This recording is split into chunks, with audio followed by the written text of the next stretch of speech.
Welcome to the Fourth Down Countdown podcast, and with me, as usual, are the two coaches with as many national title championships as Nick Saban this year. It's Coach Corey and Coach Ryan, and this is your episode for January 9th, 2017. Now let's kick it off with the opening drive, first down. Well, hello everybody. It's Coach Corey and Coach Ryan, and we're coming to you as usual with the Fourth Down Countdown podcast. And we're coming off a very lopsided wild card weekend with, of course, all the upper seeds just blowing out the lower seeds, kind of what you would expect out of a bracket system. No upsets or anything like that. But Coach Ryan, any of those games catch your eye? The Green Bay and the Giants game caught my eye. I watched most of the first half, and the Giants were playing really good on defense. They were only up 6-0. I had to work that night, so I took a little nap before work and woke up to a final score that I did not see happening, and Green Bay had put up 30-some points in the second half and ended up beating the Giants. Very handedly. And in the first half, like I said, the Giants defensively, they had Aaron Rodgers running for his life, and, defensively they had the Packers on lockdown. So I was surprised to wake up to that outcome. What about you? Well, to talk about the game you're talking about, yeah, the defense was doing great for New York, but the offense was doing jack shit. Of course, Odell Beckham Jr. Being more hype than hands this week. Apparently, his boat trip got him too high to play this weekend. But besides that, the only game I really followed till the end was the game you and I watched together. We watched the Houston and Oakland game. We were expecting a little bit more from Oakland, but they couldn't get it going quick enough or early enough to come back from Brock Osweiler destroying a third-string quarterback in his first ever start. Houston, don't pat yourselves on the back. You got what you deserve. You get the Patriots this week, and you're probably going to be systematically destroyed by a third-string quarterback from their system too. But besides that, we watched a couple of games together, but I watched the beginnings of every game, but as soon as they started getting blown out, it got boring, and I changed the channel. So, but besides the Oakland and Texan game, it really didn't mean much to me this week. So, but congrats to all the people moving on, except for Houston, because they lost out. Since Miami got knocked out, they have to go to New England in the postseason with Brock Osweiler.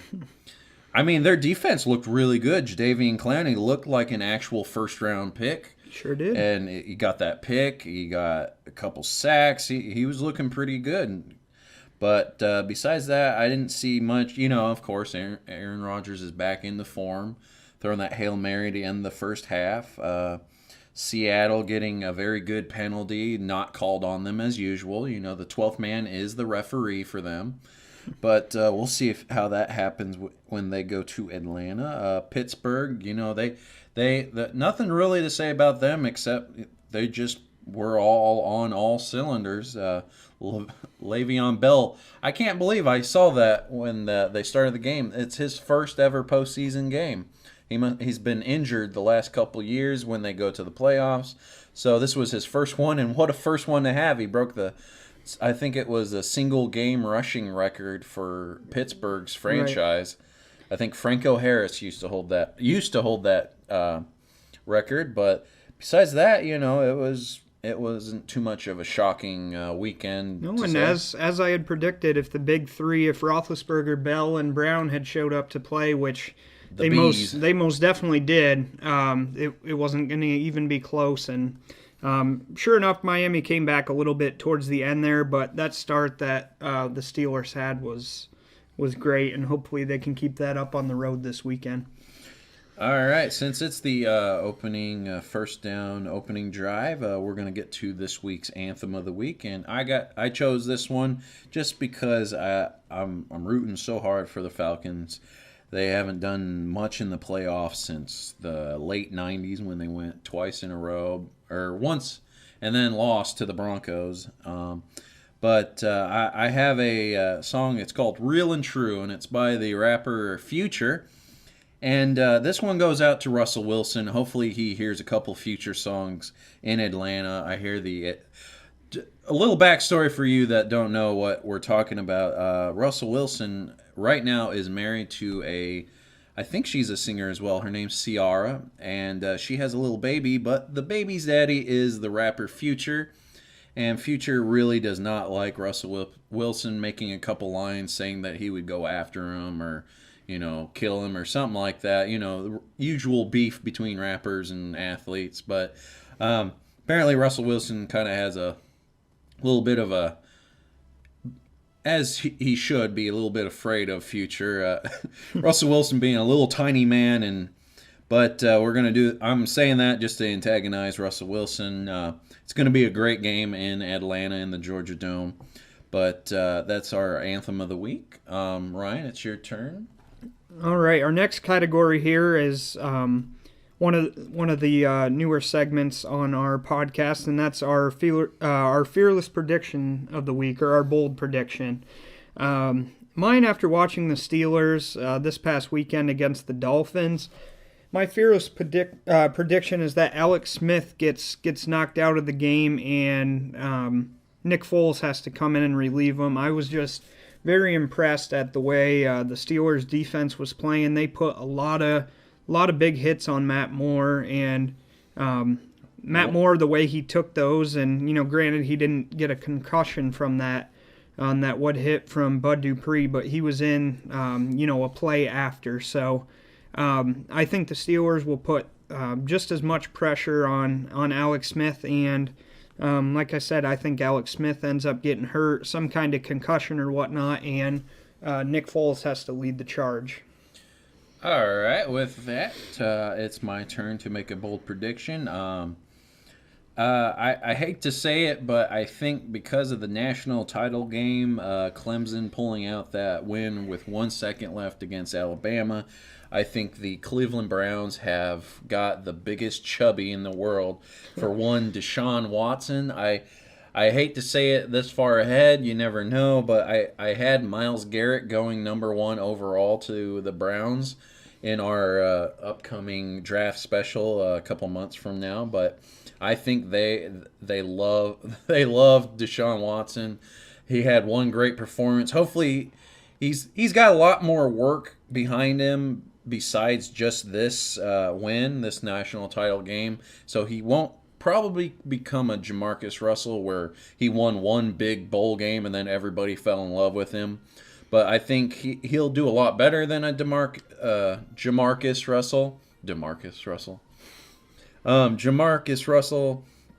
But I think Deshaun Watson will probably now go number 1 overall, which is bad news for the San Francisco 49ers and Bears, who were going to go 1-2 or 2-3 with quarterbacks this year. But you never know, because Cleveland, you can never predict what they're going to do in the draft. But that's my fearless prediction of the week.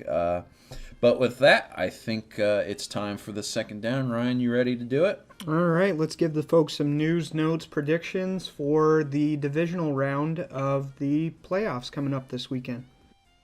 Hey, Coach Ryan, that's my job. But he's right. It's time for the second down, and that's your news, notes, and predictions. Back to you, coaches. Yes, folks, you heard it right. It's time for your news, notes, and predictions here in the second down. And we don't have too many on-the-field news to give you, but we have a lot of front office news. But I'll let Coach Ryan start us off. We're going to kick it off with the Jacksonville Jaguars franchise announcing that Doug Marrone will be their next head coach. And the Jaguars also announced that Tom Coughlin will be the executive vice president of operations there in Jacksonville. All right, yeah. I like Tom Coughlin. I thought he would maybe become the head coach. You and I talked about that a lot. I didn't expect him to get this high of a position, but I think he's the right guy for the job to kind of steer this ship in the right direction with some few young talent. But they need a lot of help, but it's not that hard of a division to win. But we'll see what these two can do together. What do you think? I would agree. I think Tom Coughlin, again, like Corey said, I think we had both predicted him getting the job in Jacksonville. Again, being the place that he kind of got a start and, became known as a coach of any kind. So I like the move by the Jaguars franchise, and they'll have to give these guys more than, a year or two to get things figured out. It is... they do have some pieces in place, but give the guys 3 or 4 years to really, try to turn this system around. You can't expect, change overnight. Yeah. So I don't expect the owners and them to have a hair trigger on someone like Tom Coughlin. It's not like, San Francisco, what a horrible franchise altogether they are. But moving on to another head coaching position possibly being filled per footballtraderumors.com, that says that the defensive coordinator for the Miami Dolphins, Vance Joseph, has been chosen to be the next head coach following Gary Kubiak in the Denver Broncos franchise. Since they've been knocked out of the playoffs, Miami is allowed, the coordinator, Vance Joseph, was allowed to talk to the Broncos. What do you think about that?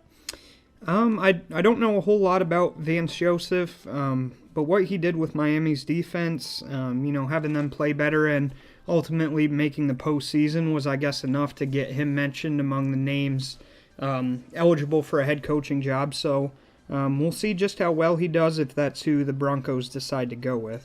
Yeah, I like the hiring as well. I read that Mr. Elway was a very big fan of Mr. Joseph, how pretty much it seemed like the Dolphins season was saved with how their defense started going. Ryan Tannehill really didn't pull it together completely.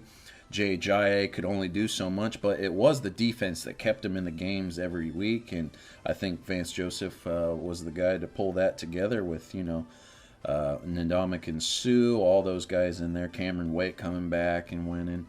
So we'll see how that will work with Von Miller and all the guys over in Denver. But moving on to another story from footballtraderumors.com. The Bills seem to be zeroing in on a new head coach. It's looking like Sean McDermott, the Carolina defensive coordinator, is about to get that job. Being Mr. Bill yourself, what do you think of that hiring possibly?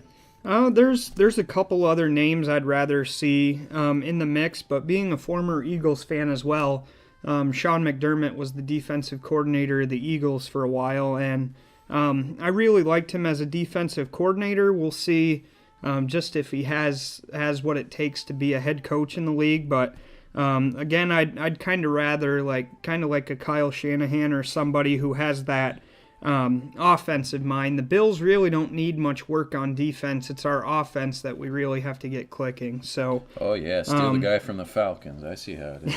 I'd rather see an offensive guy, but again, Sean McDermott, he's an excellent defensive coordinator, and we'll see just how things pan out for them. Yeah, hopefully that will help them turn around a franchise. But moving on. And finally, we have Mr. Jordy Nelson, one of the top receivers in the league. Fractured 2 ribs in the game against the New York Giants, I believe. That's leaving him as doubtful for this week. Coach McCarthy saying that he is going to have to put in a lot of work to, turn it around in 1 week. If they're about to move on past Dallas, they say that he will be a more probable start. So that will leave Randall Cobb and Devontae Adams as the big 2 wide receivers, probably with Geronimo Allison in the slot. I just love saying that name. I'm sorry, folks. But that wraps up our news and notes for the week. We're going to move on to some predictions for this divisional round. We'll kick it off. Are you ready, sir? We'll kick it off with Corey here. Which game are we going to start with? Oh, let's start in the AFC with the gimme game of the week. New England hosting Houston. What do you think? If I have to really ask. I'm just going to say New England. No, I really don't need to back that up with any proof. I'm going to go with the Patriots at home. Well, I do believe a couple things may come into fruition with Houston and New England. I did hear that New England will be so rested because while watching the tape, the whole team fell asleep watching Houston playing. But the other thing is, I heard that New England is so ahead in predictions and betting odds that New England will not cheat this week. For once, they will not cheat, and they will probably still blow out 52-3. But moving on to the actual game of the AFC this week, I love this game. I think all of these except Houston and New England are games of the week. These are 6 teams that are, pretty evenly matched, and it's going to be hard to predict all of these games. Most definitely. But we're going to go with Pittsburgh and Kansas City. Who you got? Again, like Corey said, every game but the New England one is really, really a toss-up for me. With the Steelers going into Kansas City, I'm going to take the Steelers. With their big three firing on offense and the way that defense played, I think it'll be a real good game, possibly field goal touchdown game. But Kansas City has never been too impressive for me on offense. They're either hit or miss. And again, I think Pittsburgh's clicking on all cylinders. I think they'll probably meet up with New England in that divisional AFC divisional title game. Who do you have, Corey? Well, I'm going to pull a you, Coach, and I'm going to switch my prediction. I fly? had Kansas City, but I remembered earlier this season, before we started doing this podcast, we talked about who we thought was going to the Super Bowl. And I had Pittsburgh in the AFC side of the game. So I'm going to have them. They are running on all cylinders right now. Le'Veon Bell is probably going to punch in 2 touchdowns all by himself. I think Kansas City is a great team. They're running really good. They got some great young talent in there. But I think Pittsburgh will just pull it out right there in the end, just like kind of they did when they threw away the hopes and dreams of Baltimore this year with that late touchdown. Mm-hmm. But moving on to the NFC. Our first matchup over in the NFC is the Packers going to Dallas. Who do you have, Corey? All right, this one's going to be tricky. I know that Jordy Nelson is out, but that doesn't mean much when you're Aaron Rodgers and you have so many other weapons to throw at. And he did as I wished. He pulled his head out of his ass, and they're running the clock out here. All it took was that one soapbox from Coach Corey, and Yep. Aaron Rodgers is now back in form, folks. He sat there at his computer listening, and he was crying, and goes, "You know what? He's right."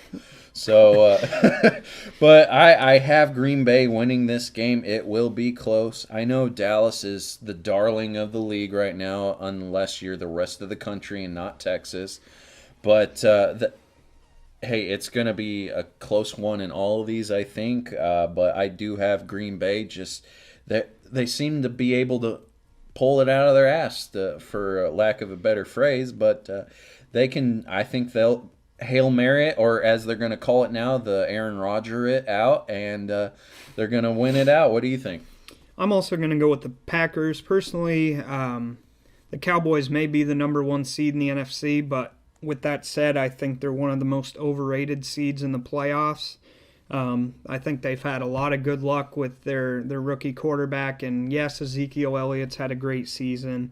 The offensive line is great, but May I interject one little tidbit about the offensive line? Okay. Everybody says that it's the greatest defensive line. Anybody can do, anything, behind that offensive line.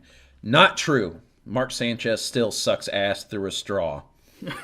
Okay. Back to you, Coach. All right, a mini soapbox there from Corey, getting a bit heated. But with that said, I'm going to take the Packers. Again, another team that's in mid-season or postseason form. Aaron Rodgers just being Aaron Rodgers, and even without Jordy Nelson, he's still got a lot of threats, including Jared Cook, who's been a dark horse at tight end this year for the Packers, and I just think they have too much talent on offense for Dallas to be able to stop them. All right, let's move to the game I'm looking forward to the most. The Seattle Seahawks are going to Atlanta for one of the game of the years. Earlier this year was when Atlanta visited Seattle, and Seattle was again handed the win by the referees. That was a very blatant pass interference against Richard Sherman against Julio Jones. They never called it. I will defend that call for the rest of my life. But I think it's pretty easy to guess where I'm going, but let's see what you think. This is probably the most difficult of the matchups for me to choose. I really thought about this one. Atlanta's probably got twice the offense that I think Seattle does, but yet Seattle has probably twice the defense that Atlanta does. It's really a toss-up here. Again, I'm going to give Atlanta the edge because I see them kind of as Green Bay. They have too many offensive weapons. If you lock down Julio Jones, you have to deal with Taylor Gabriel, Mohamed Sanu, Devontae Freeman, Tevin Coleman. We can keep going. Yeah, I can keep going. Matt Ryan threw touchdown passes to 13 different receivers this year, so you take your pick. Yeah. But again, due to their depth on offense, I just think they have too much to even for the great Seahawks defense to stop. Yeah, I think every series of Atlanta driving against Seattle's defense will be magnificent to watch. Not so much the other way. You know, it's kind of like 3-star versus 3-star when it goes to Seattle, but it's like 5-star against 5-star going the other way. Although with that said, Atlanta's defense will need to play real well because Thomas Rawls is looking real impressive. Vic Beasley's going to have to do his job. Yep, Vic Beasley's got to get off that edge, create some pressure in the backfield, and stuff the run because Thomas Rawls is in postseason form as well. He's running real well. All right, and if you couldn't tell who I was rooting for, I'm guessing is I got Atlanta at home. Oh, okay. Oh, I know, I shocked you right there. But with that, we end our predictions for what hopefully is going to look like a great week of football or weekend. But besides that will finish off our second down, and we'll move on to our third down. Mr. Announcer Man, what are we going to do for this week? You heard him right. It's time for the third down, and let's see what we have on the docket today. It's some Hail Mary trivia. Let's see if the coaches can stump one another. Here you go, guys. Yes, folks, it's time for the third down, and it is time for our second Hail Mary trivia. This time we're going to mix it up a little bit. We're each going to ask each other 2 different categories worth of trivia and see who can do a little bit different. All 4 of the games, I should say, are different categories, not the same ones for each person. I've got 2 different ones for Coach Ryan, and he's got 2 different ones for me. I'm going to start off asking Coach Ryan. Let's see how he can do. And there are 12 of these players, and it is called Alma Maters. The game is I've got these position players. I've got 12 of them, as I said, and one probably well-known name from each of these each of these players. Hopefully that you know them. But I will give you the position and player, and you must give me the college they were drafted out of. Okay. Drafted out of. Okay. Okay. So let's see how many out of 12 you can get. Let's start with the quarterback. You ready? All right. Number 1, the quarterback is Ryan Tannehill. Where did he come out of? Texas A&M. Correct. Okay. We're going to go to running back, and we saw him playing in Pittsburgh this week. Lamar Miller. I believe he was out of Houston. No. Lamar Miller. That's where he plays now. Well, yes, but Lamar Miller. We're each giving each other 3 chances for each question, by the way, if I didn't mention that earlier, which I didn't. Do you need a hint? I might need a hint. Think of where he played earlier in his career. Did he come out of Florida? Close, but Florida. not Florida. Florida State? No. Miami. He played for Miami. Okay. So that's a miss. All right, we're going to go. I've got 2 wide receivers for you. We'll start with one that will play this weekend, Dallas, Dez Bryant. Dez Bryant came out of Oklahoma. Close. Oklahoma State. Correct. I always get I was thinking about Justin Blackman. I know he's from Oklahoma State as well. Yeah. And we'll move to our GOAT wide receiver, Larry Fitzgerald. Where did he come from? Oh, Larry Fitzgerald came out of...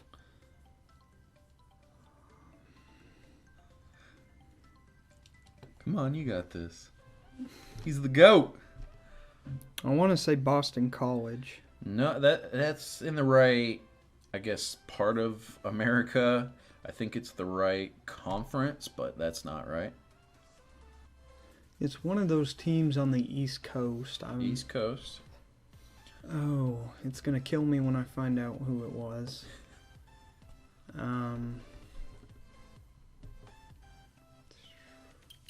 You got any guesses? I got to give up on this one. Pitt. Okay. Pitt. He came out of Pitt, so that's 2 for 4 so far. We're going to move to tight end. We're going down to the Big Easy with New Orleans. Kobe Fleener. Where did he come from? Stanford? Correct. Right on the nose. All right, now we're going to go to the defensive side of the ball. We're going to start off with a middle linebacker by the name of Luke Kuechly. Where did he come from? Oh, I think I'm starting to stump Coach Ryan. This is clearly a category that I'm not the greatest at. Yeah, some of these I really don't find out till the NFL draft where most of these players are coming out of. Yeah. Wasn't Luke Kuechly Boston College? Correct. Okay. There you go. He's getting on a roll, folks. Now we're going to go to Atlanta's defensive end, and Dwight Freeney. Where did he come from? Syracuse, baby. That's why I chose him. I knew you'd know that one. Yep, for those of you that don't know, I'm from upstate New York originally, and Syracuse was about 3 hours from where I was born. So if I would have ended up staying in New York, that's probably the big name university that would have been closest to me. All right, now let's move into Detroit defensive end and Ziggy Ansah. Where did he come from? Oh, it was definitely a team from the SEC. No. No. Okay, well there goes Ziggy Ansah. While he's thinking of that, I'm going to do a couple shout-outs like I did like last time. There it goes to Carl, to Trevor, to your father here who's listening to us now. Steve. I don't know his name. I haven't talked to him yet. But but this goes out to you guys. Thanks for watching and giving us some credible feedback or incredible feedback. But back to the game.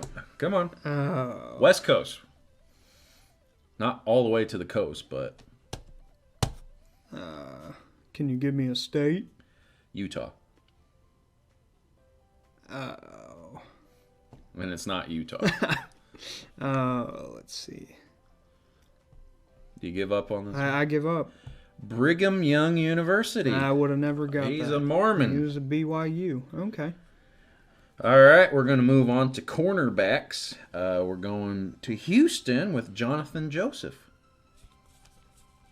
This is an SEC. I'll give you that one so far. You thought so last time, but... Ooh, Jonathan Joseph. Yeah, Houston Texans. He wasn't with Alabama, or he wasn't drafted by Alabama. No. I don't think Alabama can draft players.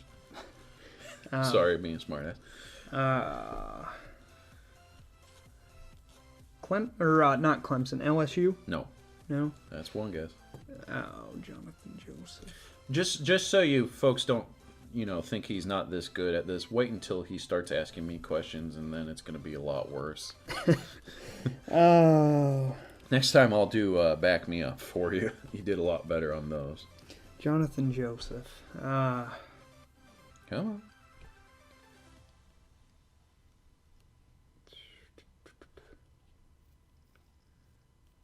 I'm just going to guess teams in the SEC because there's not one that's coming to mind. I think that's SEC. Arkansas? No. No. Yeah, I'm not going to get this one. You give up? Yeah. He's a Gamecock. Oh, South Carolina? Yes. Oh, Lord. All right. I'm disappointing you viewers. I'm sorry. Yeah. Coach Ryan never does this bad in trivia. Yeah, but when it comes to college teams, he's not that high up on him. So I'm giving him a good challenge. Darrelle Revis.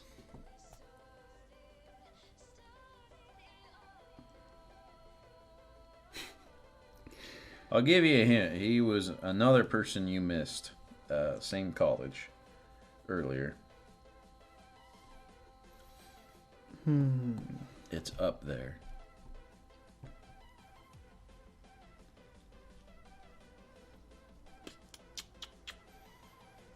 Darrelle Revis. Trying to even think what their mascot is. I have no idea. Pitt. Him and Fitzgerald went to the same I one. would not have known that one. All right. I knew Fitzgerald. I would have never guessed Revis was from Pitt. What is their... do you know what their mascot is? Believe they're the Panthers. Pitt Panthers, yeah. Oh, okay.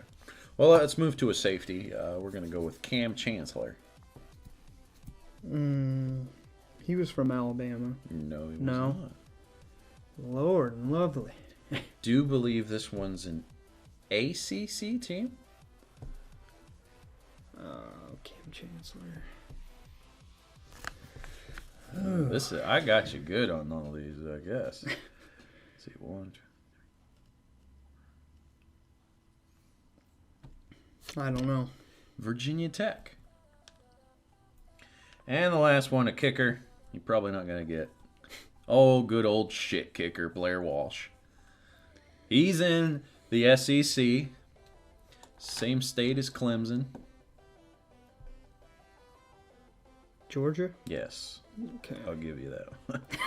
So, 1, 2, 3, 4, 5, 6. You got half of them right, Coach. That's better than I thought I would do, I guess. All right. Well, let's show them how worse it can get. Why don't you name your game and let's play it.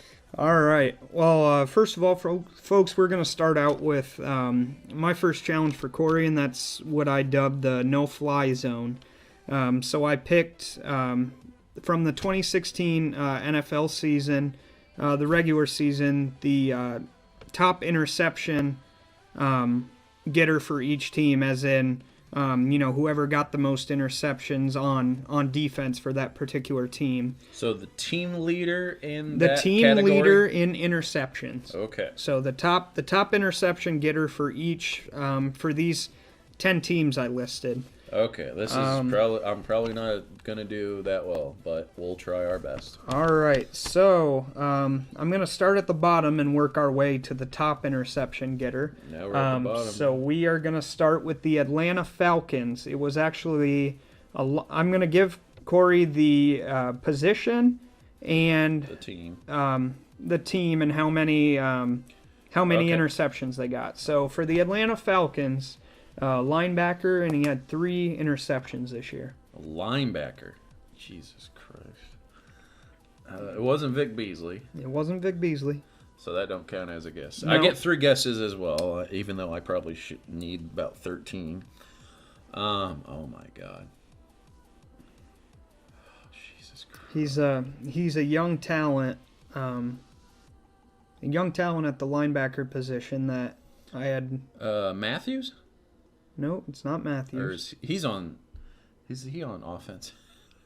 Shows how much I know past the big names. At No, least, this is okay. He's a rookie.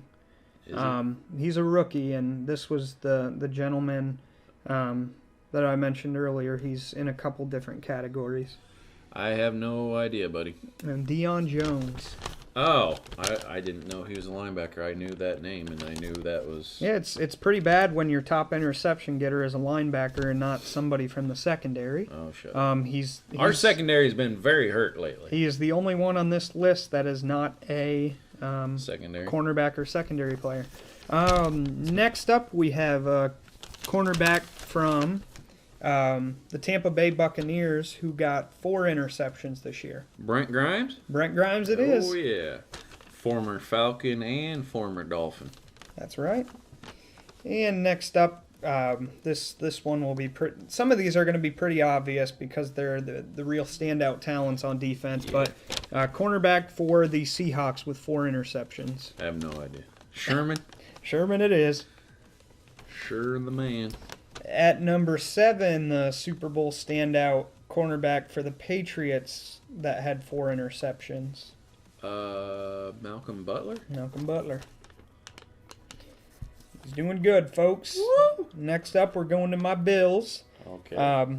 He is also a cornerback with 5 interceptions this year. God, now I got to differentiate between. I mix up players between the Lions and the Bills a lot. I'm gonna look like an idiot by saying the wrong team. I always say we need another strong cornerback opposite of this Darius guy. Slay, is it? No, he's on the Lions. Okay, see, that's what I was afraid of. He came out of South Carolina. Oh, like he's that helps. he's also a Gamecock. Like that helps. Oh God. Sorry, I'm thinking about Darius Slay again. I'm like, I swore that was on the right team. But... I wouldn't mind him being on. Yeah. Heck, we'll take Darius Slay. Oh man. That's one guess. Oh Jesus. Jesus Christ. What can I think of his name? I'm drawing blanks. You gonna give up on that? I one? give up on that. All right, that one's Stephon Gilmore. Oh, okay. I that name wasn't anywhere near my mindset right now. It was all Darius Slay on the wrong team. All right, next up at number 5, we have a cornerback from the Vikings who also had 5 interceptions. Rhodes? Xavier Rhodes. There we go. At number 4, a safety from the Green Bay Packers with 5 interceptions as well. His name could also be made fun of a little bit. Oh, haha. Yeah, good old ha-ha Clinton Dix. Thanks for throwing that one in. I wouldn't have thought of that. Yeah, that would have been a hint if he didn't. The only 2 people I can name on their defense is him and Clay. At number 3, we have a cornerback from the Kansas City Chiefs with 6 interceptions. Cornerback with the Chiefs. Oh, my goodness. Man. Why am I drawing blanks again? Any hints you can give me there, Coach? He's also a young player. I pulled I pulled the most feared card of him earlier this year in Madden Ultimate Team that I ended up selling. Not that might help, That but doesn't help. I remember just think, Eric Berry is a safety. This guy is also in the secondary, but he's a cornerback. It doesn't help, man. No? I give up. All right, Marcus Peters. Oh, okay. At number 2, we have this. I also love saying this guy's name. He's a cornerback from the Giants. Been with several teams. He ended up with 6 interceptions. Just had to throw that one in. The dagger that killed the Redskins. Dominique Rodgers-Cromartie. Yes, sir. And then the top interception getter from the hapless Chargers, might I add, had 7 interceptions this year. Former Green Bay Packer. Verrett? No, not Verrett. Another cornerback, though. We talked about this. We did, and you knew his name then. I didn't know his name. I just saw that his name was the number 1. Shit. He was a former Packer. That doesn't help at all. It doesn't help. It was a name. I was like, is it Jason something? No, that's Jason Verrett. Shows how good I'm at. I have no idea. Casey Hayward. See, I would have never got that. All right, so he went 6 out of 10. Not bad. All right. Let's see if I can. You can do a little bit better. The next one's called "The Everywhere Man," off of the Johnny Cash song. I've got 5 players here that have moved around quite a bit in their tenures, some more than others. But I'm going to give you the team that they started with, and you give me the teams up to their retirement or to where they are now. You got it, Coach? I will try. All right. So we are going to start with Mr. DRC, Dominique Rodgers-Cromartie, of course, out of Arizona. Where's he been since then? And I'd like them in order, please. Okay, teacher. Let's see. After Arizona, he went to. I'm not looking. The Eagles. Correct. Oh. I guess I'll give you points for every team in order you get, right? Let's see. He was with. And if you need, you can ask how many teams are left. How many teams are left? 2. I knew there was one in between who he's with now. Well, you can name that one. Well, the team he's with now is the Giants. Okay, who was in between? Oh, Lord. And I do believe it was only for a year. Maybe 2 at the most.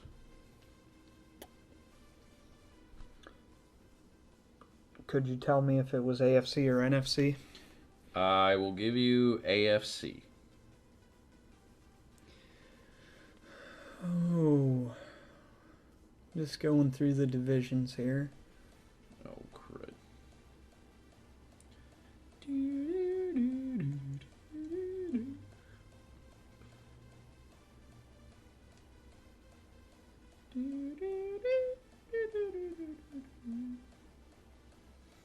You giving up? Oh.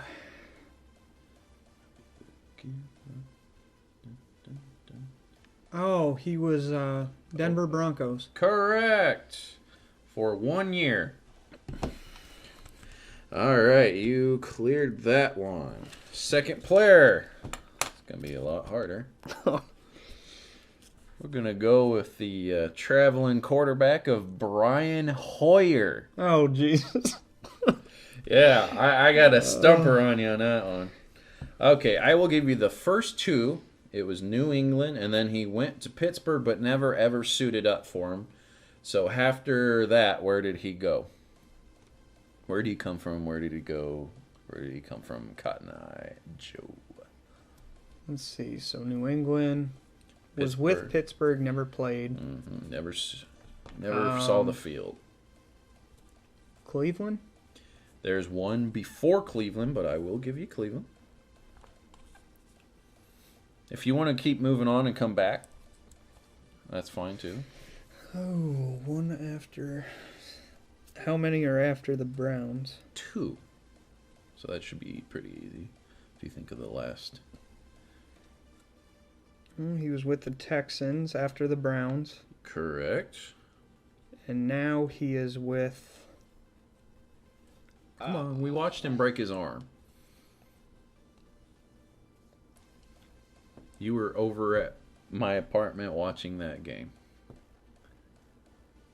Thursday night. When Brian Hoyer got hurt? Broke his arm. I tell you who came in for him, the third stringer.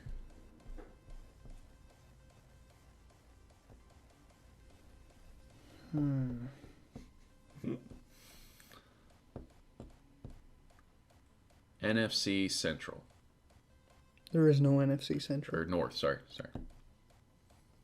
Oh, the Bears. Correct. I wouldn't give me that one because you had to. I'll give it to you anyways. But who was the team after New England? Before the Browns. Hell, he was probably a backup because I don't remember him starting anywhere till he got to Cleveland. Oh. Not any teams ringing a bell. Let's see. That would be the NFC West. Backing up. Oh, man. Probably Kevin Kolb? Arizona? Yes. I won't give you that one. I give you a lot of hints on that one. Yep. I was thinking that's before Palmer got there and after Might have Warner been called. left. Yep. Okay, this man has since retired. We're going to go with Mr. Randy Moss, future Hall of Famer. Started with Minnesota and moved on to 5 other teams. New England. That's one of them. Are they 5 different teams or five back different to teams. back to back to back? 5 different teams. You missed one between Minnesota. Just to help you out. Just a little bit. Oakland. That's the one you missed. Then, actually, the one after New England was for a year, and it was Minnesota. So, I'll just give you that one. But after Minnesota, he was with 2 teams for a year or less.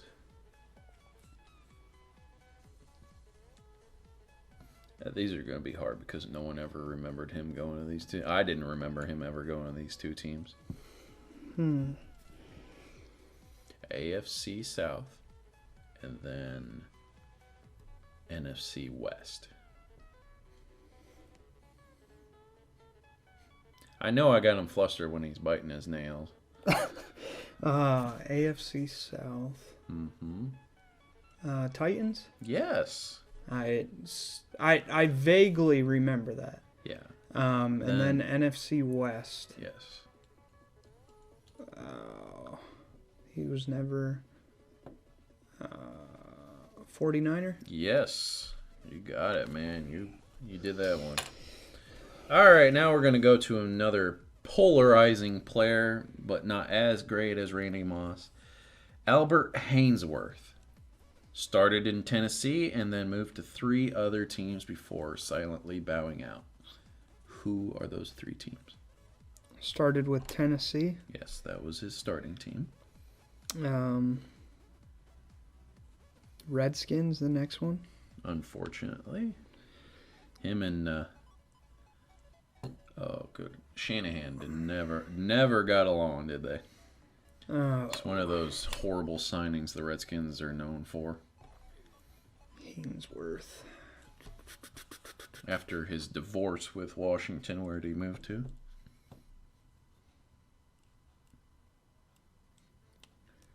Oh, I want to say Haynesworth. I want to say he went somewhere in the NFC East after that. No. AFC East. One of the most hated players went to one of the most hated places. New England? Yes. Then for a year in the NFC South.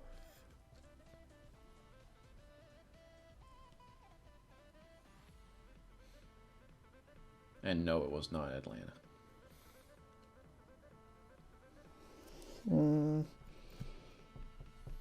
You got 3 guesses, so Yeah, I'm trying to think of the other team. It's not coming to mind.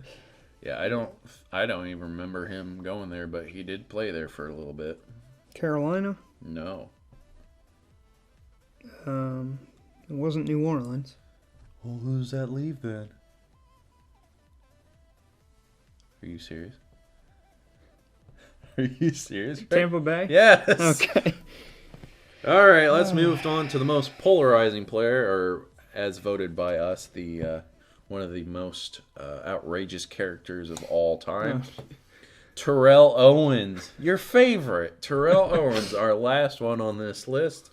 Of course, drafted by the 49ers. And where did he move on from there? How many teams were there? There are 4 other teams. Okay. And I do actually remember him playing with these other 4 teams. So do I, because I remember seeing him once. His team after San Francisco was the Eagles. At the time, your team. At the time, my team. At Yes. the time. Probably your favorite player. Oh, wait, no. Brian Dawkins was your boy. And Brian Donovan Dawkins, McNabb. Brian Westbrook, yeah. That's a whole nother podcast. Yeah. My love for the Philadelphia Eagles. We'll have to get into that. Let's see. After Philly. the Eagles, I remember the news conference when they signed. oh yeah, we're talking about T.O. Eagles. Give them all that popcorn.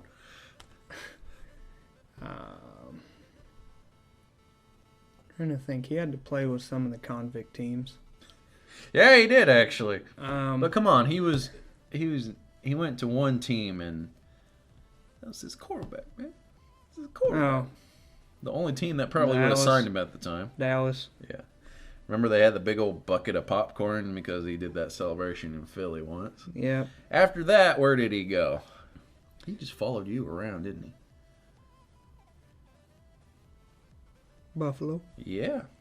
And then And he he ended finished. his career He where? finished with Cincinnati Correct. because I remember. Oh, it was probably 6 or 7 years ago. I went to a Colts preseason game, and it was Chad Ochocinco, Terrell Owens, and Carson Palmer's last. That was their last season with the Bengals. All right. So I wouldn't forget that last team. Well, you did a lot better on this one. You got about 18 out of 20. You only missed about 2 spots. Well, with some hints, okay. Well, yeah. Well, you helped me, so I helped you. So, a little tit for tat, or just tits. Okay, it is time for me to suck it up in another Who Leads Who, and what's the name of your category this time? All right, the name of this one is "Where You Going," and this is a this is a emphasis list on it. of kind of like the other one, the stats from the 2016 NFL season, and this is leading tacklers, not necessarily the top 10, but the top Team 10 leader. tacklers for each Team. for 10 teams. And I will say So there team is leaders again, right? team leaders for tackles this season. Oh, God. You'll be okay again. Just think no fly zone was mostly secondary. As I said, these are mostly linebackers. So just use your mutt knowledge. Oh, God. We're gonna start. we're gonna start Who's at that elites? we're gonna start at number 10. Okay. A linebacker from Atlanta. He had 108 tackles. Dion? Deion Jones. Well, you gave me that hint that it was the same person for each list. I did. So thank you for that easy one. Oh, let's see. Number 9. Like I said, these aren't necessarily the top 10 Of the league. in the league. They're Team leaders. top 10 tacklers for leading their respective teams. So number 9 comes from the Minnesota Vikings, 109 tackles. He's also a linebacker. Now there's 2 names that should come to mind. Yeah, well, the only This one I gentleman was from, I believe, UCLA. I'm worse Or it at wasn't- colleges than you, so wasn't- that ain't helping. It ain't Harrison Smith. No, he's He's secondary. secondary. I know. That's the only name that came to. Just think, it's pretty bad when we have to reference Mutt, but he's a middle linebacker that I believe he was an 86 overall. I said he was a great user card. I don't know. Eric Kendricks. Oh, No. sure. No. Sure. Not Yeah, ringing any sure. bells? Nope. All right. It's ringing a bell. It just ain't making a noise. All right, at number 8 we have I believe he's a outside linebacker for the Steelers. He's one of the veteran guys. Ended up with 114 tackles. I don't think he's on that team anymore. He is. James Harrison. It's not him. He's on that team still. James Harrison is. Okay, good.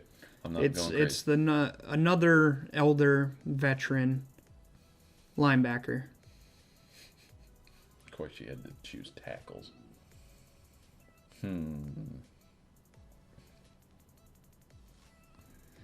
Oh, I don't know I don't what know other. why the name Rodney is in my head. Is that worth anything? No Rodney. Is that worth anything? I'm trying to think of any other hints I can give you. Oh man. Just think, James Harrison and this guy both have Super Bowl rings from that win against Arizona. Oh, I guess Arizona. He's still around. I have no idea. His last name rhymes with Simmons.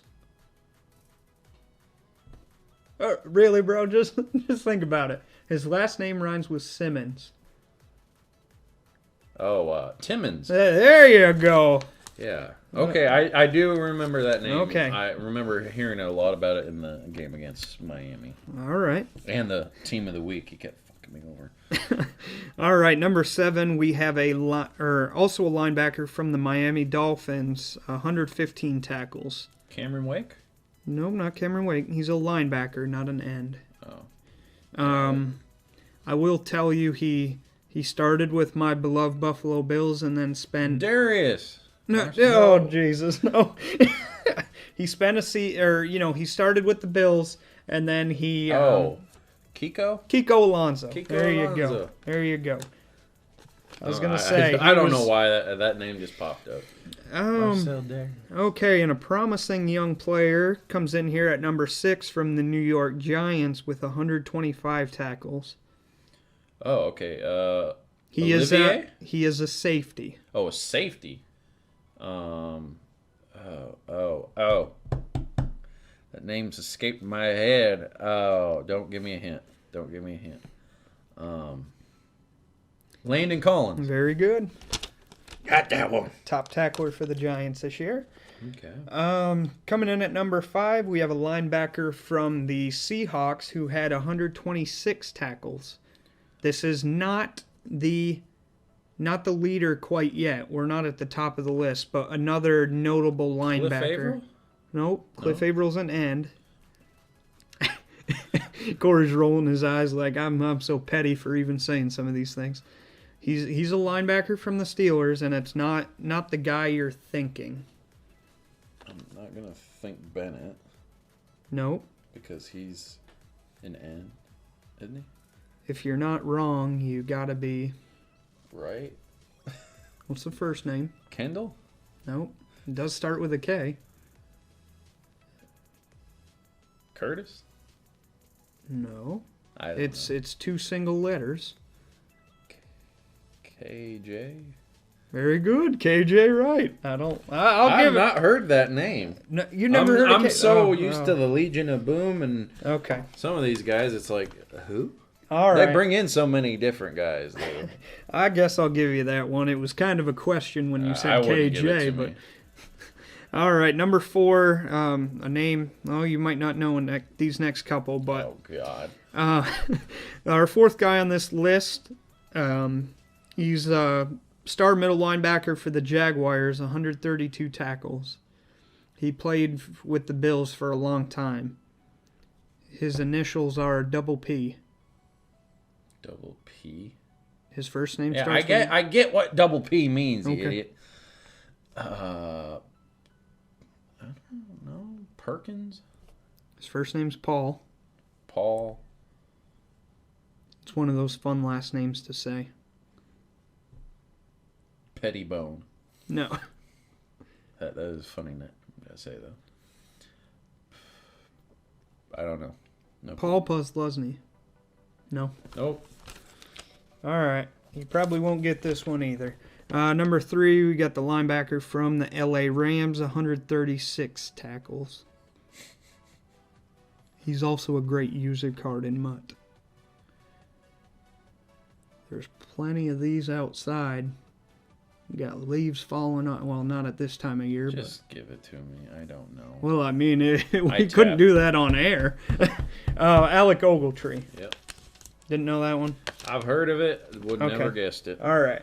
These next 2 you should probably get. Number 2, he's a young linebacker from the Dallas Cowboys, 145 tackles. He's the linebacker you think about when you think about the Cowboys. See, all the only ones I can remember are the offensive line. Lee? Yep. That is correct. What's his first name? Sean?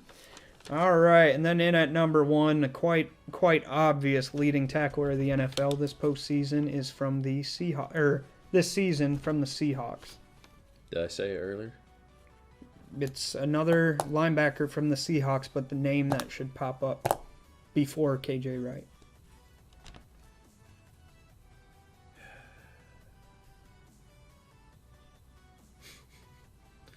You know this. I know you know this. I don't know this. You do. I'm trying to think. All I know is Legion of Boom. First name's Bobby. Oh, Wagner. Yep. Middle linebacker. Bobby Wagner. All right, so you got 7 out of 10. Not bad. Not bad either. That I didn't get any of those. You gave me most of those. We'll give him 7 out of 10, folks. He did a little bit better than I was anticipating. Well, maybe next time we do this, I'll just ask you questions so I don't feel so bad about myself afterwards. Okay. All right, folks. Hopefully you enjoyed that. We're gonna move on to the fourth down. We got a little soapbox for you, and then we're gonna close it out. Well, it looks like the coaches aren't going to be on Jeopardy anytime soon, but that's okay. They can stay here on the podcast with me. Don't forget to follow us on Twitter at Fourth Down Podcast and like us on Facebook at the Fourth Down Countdown Podcast. And of course, subscribe to us here on YouTube or give us a like here on SoundCloud. All right, boys, I think it's time for a soapbox, and then we're going to close it down here in the fourth down. Hey, guys, this is Coach Corey here all by myself. I know this is a little awkward, but when I went to go edit the episode, I went to the fourth down file, and the audio was not a part of the file for some reason, so I kind of have to do this on my own. Coach Ryan's already left, and I just wanted to get this done so we can get this episode out for you guys. Hopefully you like it so far. But the soapbox we had this week was on Coach Saban of Alabama University. I just wanted to talk about how he just seems like just a guy who only cares about himself. He's like the Bill Belichick of college football, and I saw some reports that teams with head coach openings they kind of gave him a feeler, just see if he ever felt like coming back to the NFL. Hopefully not. I just don't like Nick Saban. Most of his players are probably bought off with, stuff that the NCAA doesn't know or don't care about. But these young kids, they're putting their lives out there, and getting less money than the hot dog vendors at the games that they're playing at, and putting themselves out for risk. So I don't like the NCAA either, but Nick Saban's probably the top quote unquote recruiter in the NCAA football program, because he offers his players probably some incentives, air quotes up on that one. But he's a really shady operator. He left Miami under some weird circumstances. I know he just pretty much left in the middle of the night and said, "Screw you guys, I'm out of here." What a classy guy would really do. But besides that, he's just we're just really glad that Clemson won, and Alabama fans have to just sit there and kiss their sisters a little bit longer. But also, Alabama fans, they're so bandwagony. There was already a report, and I seen the photo and the video of it, when the kids from Alabama got back from the game the other night or morning, whenever it was.